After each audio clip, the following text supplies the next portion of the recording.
ನೆರೆ ಸಂತ್ರಸ್ತರ ಬಗ್ಗೆ ಎರಡು ಮಾತು ಅಂತ ಕೇಳ್ತಾ ಇದ್ದೀರಿ. ಈ ರೀತಿ ನಮಗೆ ಪಾಡಿಗಾರು ನೆರೆ ಸಂತ್ರಸ್ತರ ಬಗ್ಗೆ ಎರಡು ಮಾತು ಅಂತ ಕೇಳ್ತಾ ಇದ್ದೀರಿ. ಈ ರೀತಿ ನಾವು ಹೇಳಲಿಕ್ಕೆ ಶುರು ಮಾಡಿ ಕೆಲವು ವರ್ಷ ಆಯ್ತು. ಆದರೂ ಕೂಡ ಯಾವ ರೀತಿಯಲ್ಲಿ ವರ್ಷ ಇಷ್ಟು ಹೇಳಿ ಆದರೂ ಪ್ರತಿ ವರ್ಷ ಏನಾದರೂ ಒಂದು ಬದಲಾವಣೆ ಆಗ್ತದೆ ಅಂತ ನಾವು ಕಾಯ್ತಾ ಇರ್ತೇವೆ. ಆದರೆ ಪ್ರತಿ ವರ್ಷ ವಿಪರ್ಯಾಸ ಅಂತ ಹೇಳಿದ್ರೆ ನಮ್ಮ ಅವಸ್ಥೆ ಅಂತ ಹೇಳುವಂಥದ್ದು ಈ ರೀತಿಯಾಗಿದೆ. ದಿನ ಹೋದಾಗ ನಗರ ಬೆಳೀತಾ ಉಂಟು, ಪಾಡಿಗಾರು ಬೆಳೀತಾ ಉಂಟು. ಜಾಗಕ್ಕೆ ನೋಡ್ಲಿಕ್ಕೆ ಬಂದಾಗ ಇಲ್ಲಿ ಸೆನ್ಸಿಗೆ 6.5 ಲಕ್ಷ ಹೇಳ್ತಾರೆ. ಅವ್ರನ್ನ ಮಳೆಗಾಲಕ್ಕೆ ಈ ರೀತಿ ಬರ್ಲಿಕ್ಕೆ ಹೇಳಬೇಕು. 6.5 ಅಲ್ಲ 3 ಲಕ್ಷ ಅಲ್ಲ, ಎಂತ ಧರ್ಮ ಕೊಟ್ಟರು ಬೇಡ ಅಂತ ಹೇಳುವಂಥ ಪರಿಸ್ಥಿತಿ ಪಾಡಿಗಾರಿದ್ದುಂಟು ಈಗ. ಹಾಗೆ ಇಲ್ಲಿದ್ದು ಮೇಯ್ನ್ ಅವ್ಯವಸ್ಥೆಗೆ ಕಾರಣ ಅಂತ ಹೇಳಿದರೆ ಈ ನಗರ ಬೆಳೀತಾ ಹೋದಾಗೆ ನಮ್ಮ ಪಾಡಿಗಾರಲ್ಲಿ ಮುಂಚೆ ಹೇಗಿತ್ತ ಹಾಗೆ ಅಷ್ಟನ್ನು ಉಳಿಸ್ಕೊಂಡು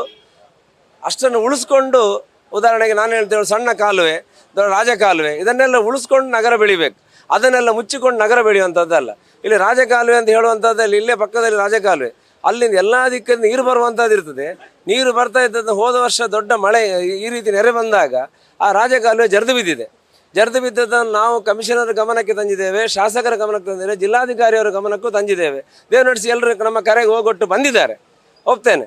ಆದರೂ ಅವರು ಅದಕ್ಕೆ ಬೇಕಾದಂಥ ಪ್ರಯತ್ನವನ್ನು ಮಾಡಿದ್ದಾರೆ. ಈಗಷ್ಟೇ ಕಮಿಷನರ್ ಸರ್ ಹತ್ರ ಕೇಳಿದ್ದಾರೆ, ಆಯಪ್ ಸರ್ ಹೇಳಿದ್ದಾರೆ ಅದು ಟೆಕ್ನಿಕಲ್ ಪ್ರಾಬ್ಲಮ್ ವಿಷ್ಣುವರೆ, ಅದು ಕೂಡಲೇ ಮಾಡ್ಲಿಕ್ಕೆ ಆಗೋದಿಲ್ಲ ಅಂತ. ನಾನು ಟೆಕ್ನಿಕಲ್ ಪ್ರಾಬ್ಲಮ್ ಅಂತ ಹೇಳ್ತಾರೆ, 20 ಲಕ್ಷಕ್ಕಿಂತ ಮೇಲಿದ್ದನ್ನು ಟೆಕ್ನಿಕಲ್ ಪ್ರಾಬ್ಲಮ್ ಮಾಡ್ಲಿಕ್ಕೆ ಆಗೋದಿಲ್ಲ ಹೇಳ್ತಿದ್ದಾರೆ. ಆದರೆ ಮಾಡ್ಲಿಕ್ಕೆ ಆಗೋದಿದ್ರೆ ಸ್ಪೆಷಲ್ ಆಗಿ ಈ ಮಳೆಗಾಲಕ್ಕೆ ಇಂಥ ಪ್ರಾಬ್ಲಮ್ ಅಂತ ಹೇಳುವಂಥದ್ದು ಜಿಲ್ಲಾಧಿಕಾರಿಯವರಿಗೆ ಪವರ್ ಇರ್ಬೋದು. ಸ್ಪೆಷಲ್ ಆಗಿ ಮಳೆಗಾಲಕ್ಕೆ ಇಲ್ಲಿ ಆಗುವಂಥ ಪ್ರಾಬ್ಲಮ್ ಅಂತ ಹೇಳುವುದು ಎಲ್ಲರಿಗೂ ಗೊತ್ತಿದ್ದ ವಿಷಯ, ಏನು ಒಮ್ಮೆ ಆಗೋದಲ್ಲ.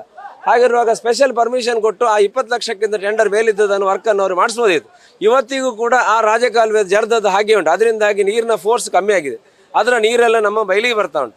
ನಮ್ಮ ಬೈಲಲ್ಲಿ 4 ಕೈತೋಡು ಅಂತಿತ್ತು, ಸಣ್ಣ ಕಾಲುವೆ ಅಂತ.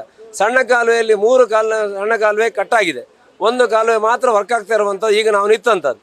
ಇದು ಕೂಡ ಒಂದು ಸಣ್ಣ ಜೂಲಿ ಆಕಾರದಲ್ಲಿ ಉಂಟು. ಜೂಲಿ ಅಂತ ಹೇಳಿದ್ರೆ ಕೆರೋಸಿನ್ ಹಾಕುವಂಥ ಪೈಪಿನ ಹಾಗೆ ನಾಳದಾಗಿ ಲಾಸ್ಟಲ್ಲಿ ಸಪೂರ ಉಂಟು. ಲಾಸ್ಟಲ್ಲಿ ಇಲ್ಲಿ ನೀರು ನಿಂತಿರ್ತದೆ. ನೀರು ನಿಮಗೆ ಮಳೆ 2 ದಿವಸ ಕಮ್ಮಿ ಆದರೂ ಕೂಡ ನೀರು ಇಳಿದೋಗೋದಿಲ್ಲ. ಇದೆಲ್ಲ ಪ್ರಾಬ್ಲಮ್ಗಳು ಸರ್. ಇಲ್ಲಿ 50, 80 ವರ್ಷ 100 ವರ್ಷದ ಪ್ರಾಯದವರು ಸಾಧಾರಣ 5-6 ಜನ ಹೆಂಗಸರು ಮಕ್ಕಳೆಲ್ಲ ಇಲ್ಲೇ ಪ್ರಾಯದವರಿದ್ದಾರೆ. ಇವರಿಗೆ ಈ ಸಂದರ್ಭದಲ್ಲಿ ಆಗುವಾಗ ಫೈರ್ನವರ ಸಪೋರ್ಟಲ್ಲಿ ರೆಸ್ಕ್ಯೂ ಟೀಮ್ ಬಂದುಕೊಂಡು ಅವರಿಗೆ ಸಪೋರ್ಟ್ ಮಾಡುವಂಥದ್ದು, ಬರೋ ವರ್ಷಕ್ಕೆ ಪುನಃ ಇದೇ ರಬ್ಬರ್ ಟ್ಯೂಬ್ ತರುವಂಥದ್ದು ಇದಲ್ಲ. ಇಲ್ಲಿ ಅಭಿವೃದ್ಧಿ ಅಂತ ಹೇಳುವಂಥದ್ದು ಪಾಡಿಗಾರಿಗೋಸ್ಕರ ಸ್ಪೆಷಲ್ ಫಂಡ್ ಅಂತ ರಿಲೀಸ್ ಮಾಡಿಸಿ ನೀರಾವರಿ ಇಲಾಖೆಯಿಂದ ಅದಕ್ಕೆ ಬೇಕಾದ ಡ್ರೈನೇಜ್ ಇಂಥದ್ದೆಲ್ಲ ವ್ಯವಸ್ಥೆ ಮಾಡಿತ್ತು ಅಂತ ಹೇಳಿದೆ. ದೇವನಡಿಸಿ ಪಾಡಿಗಾರದ ಎಲ್ಲ ಈಗಿನ ಸಂತ್ರಸ್ತರು ನೆಮ್ಮದಿಯ ವಾತಾವರಣ, ನೆಮ್ಮದಿ ಜೀವನ ಮಾಡಲಿಕ್ಕೆ ಅವಕಾಶ ಸಿಗ್ಬೋದು ಅಂತ ಹೇಳುವಂಥ ನನ್ನ ಅಭಿಪ್ರಾಯ. ಈ ಪತ್ರಿಕಾ ವರದಿಗಾರರು ಸಹಕಾರ ಮಾಡಬೇಕು. ಧನ್ಯವಾದಗಳು. Thank you sir. News first, ನಿರ್ಭೀತಿಯಿಂದ ನಿಮ್ಮ ಪರವಾಗಿ.